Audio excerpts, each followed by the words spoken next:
Hello everybody and welcome back to another episode of Microsoft Flight Simulator. And in today's episode we are checking out a new mod that has come out for Microsoft Flight Simulator, or I should say recently. And that is the UH-1C Huey, or Iroquois, depending on what your preference is. And today we're going to take it up in the air and test it out and see what she's all about.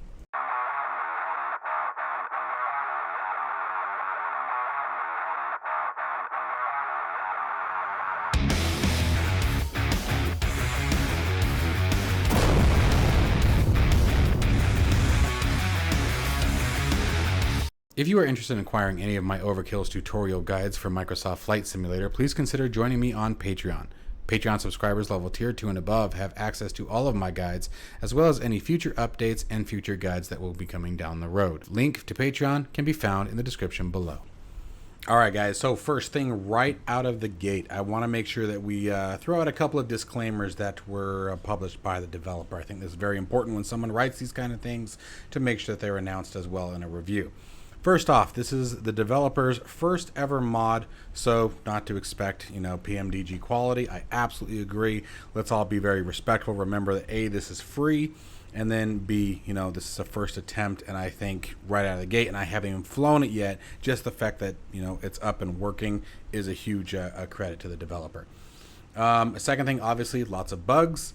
And then thirdly, consider donating if you guys like it.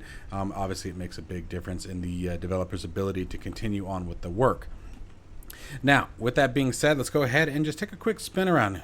We're not going to judge too hard here. Again, we're going to remember and be respectful of the fact that this is a first attempt, and we're not the ones who had to do the work. So, I think for a first attempt at a mod ever, I think you are well on your way, sir. If you happen to hear this one, this is a great start.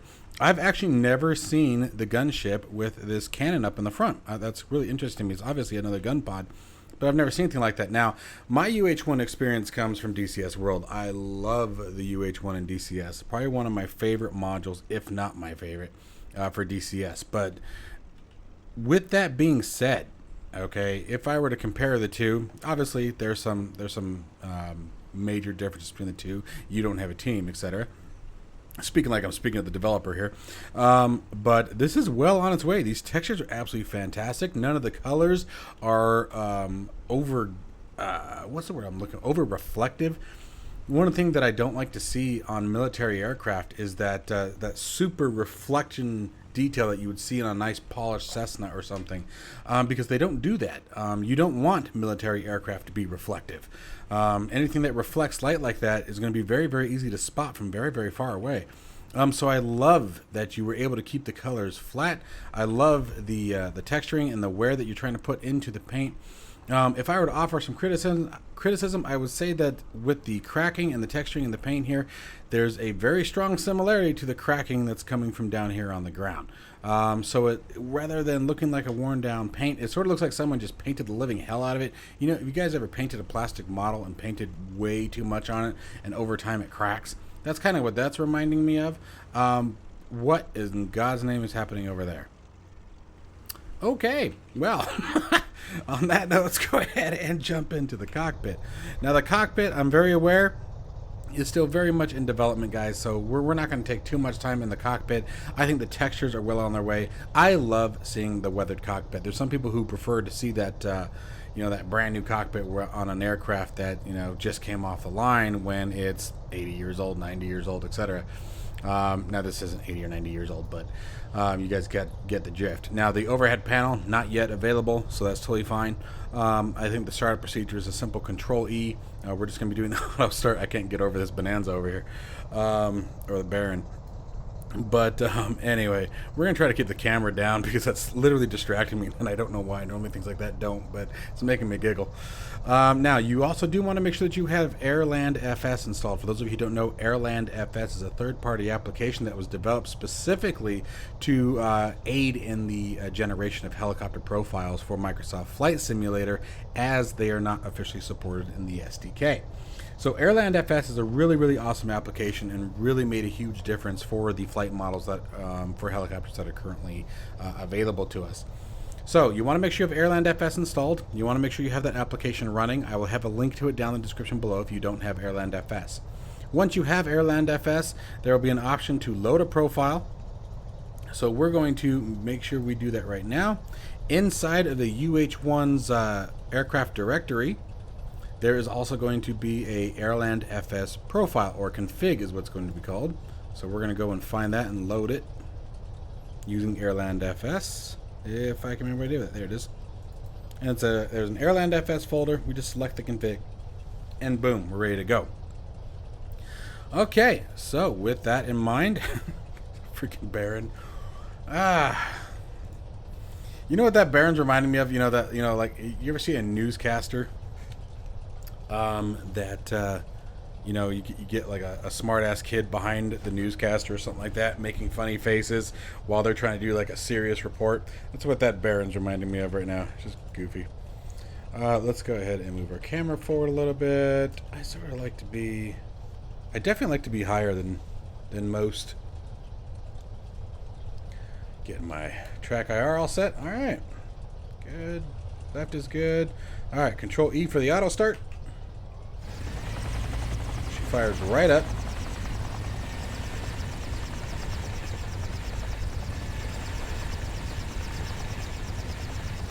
Doesn't look like we have a functioning barometer yet, which is totally cool.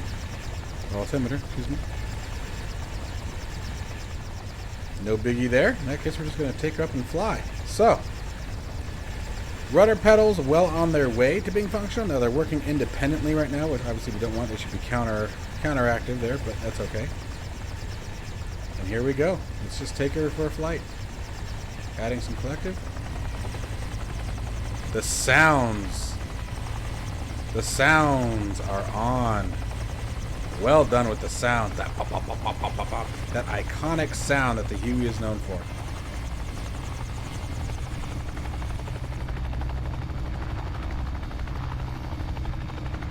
Very nice. Very nice. All right, so here's what we're gonna do. It just dawned on me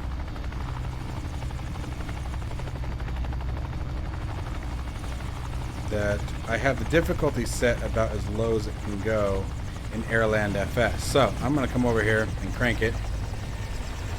I like it as realistic as I can get it. So we're set to professional pilot in Airland FS.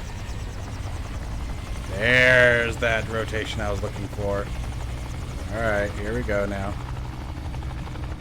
Okay. There we go.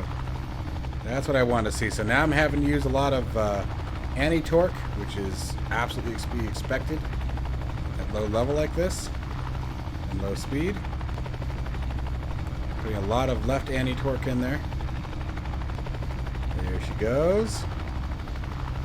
And we'll be reducing that counter torque as the aircraft starts gaining forward momentum. Perfect. And let's take our Huey out here.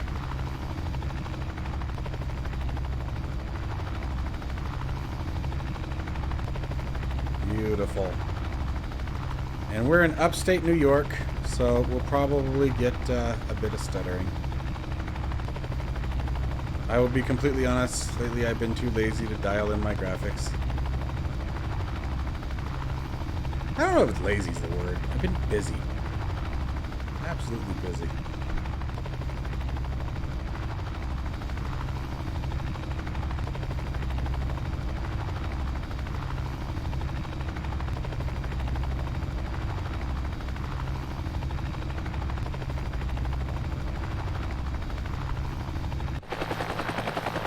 There's that sound.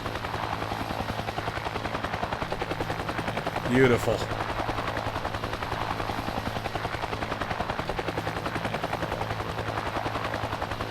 Okay. The sounds are right on. The sounds are awesome. I love the sounds. Now, I can tell that they're not dynamic, meaning that they're not changing as the environment changes. And let me rephrase that. They're not changing as the perspective changes, right? So whether you're in front of the aircraft, far away from the aircraft, close to the aircraft. Like, let me double check that, but I don't think they are.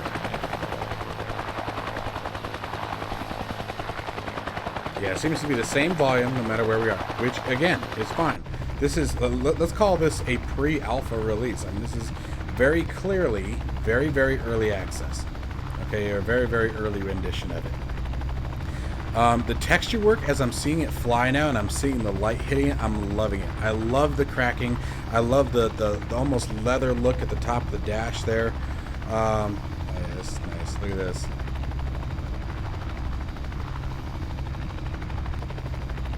Oh, yeah. She flies beautifully. I highly recommend. Crank that difficulty level in Airland FS. And it's not impossible. It's not like it's some uber challenging flight. It's not. Okay, the flight model probably still needs some work, but it adds just the right amount where you feel like you're flying a helicopter. You're having to control it the way you control a helicopter. So the flight itself stays entertaining, right? While being immersed with the sounds. Inside the cockpit, the sounds are beautiful. I love it. I mean, I don't notice much of a difference between it and, I know I keep saying it at DCS World, and it's because that's my only other reference to ever being inside of a Huey. And the DCS UH-1 Huey has been around for a very, very long time. And it's a phenomenal model, and the fact that I'm even willing to put this in the same category speaks volumes to the developer. You're on the right road, bud. Some of the texturing obviously needs more work than others, you know, but we know that already. I'm loving flying it. I've always loved the cockpit setup of the UH-1. You know, the way you sit in it, the field of views, the way the windows are. I think something that'd be fun would be able to be open up those side doors or take the side doors off. Just make sure if my thoughts, you know, if I may, if the side doors were to be able to be removed, I would want to be sure that the sound, the exterior sound, increases dramatically inside the cockpit. That'd be the one thing that I would say right off the bat if we're going to go that route, because that part is fun. You know, when you get to open the side doors and you hear that wah, wah, wah, wah, wah, it gets so much louder. It really is awesome.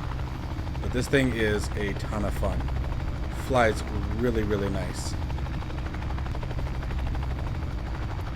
Alright, so let's bring her in.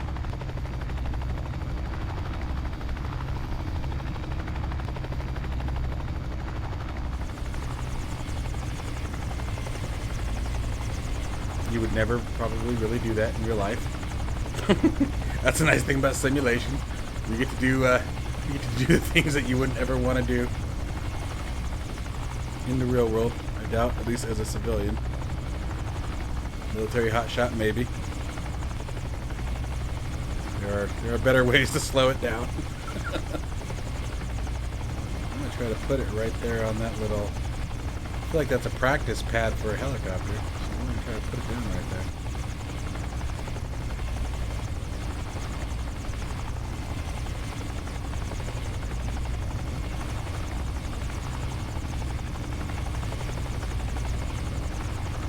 I love that sound. I never get tired of that sound. Alright, so I'm going to give you guys a nerd moment. Here's my nerd moment. Every time I do one of these landings in a Huey, right, and you're sort of hovering, I always picture Star Trek IV, The Voyage Home, where Commander Sulu is loading the glass down into the bird of prey to hold the whale tanks. I have pictured myself doing that in a Huey more times than I can count. So there's my nerd moment.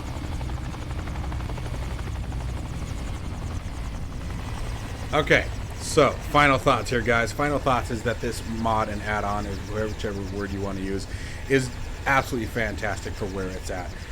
To the developer, thank you very much for sharing this with the community. I know it's got to be nerve-wracking. Actually, I know it's nerve-wracking to put your content out there for the world to judge. And I appreciate you giving us the opportunity to do so. This helicopter is well on its way to becoming a phenomenal model. I hope you keep up your work. I would definitely be supporting this project. Guys, I encourage you to do the same. The Huey is not only a combat aircraft. Yes, it's a gunship version of it, and I get it. You know, it's sort of like all the other fighter pilots or all the other fighter jets, excuse me, that are coming to Microsoft Flight Simulator. You know, is there really a purpose to them?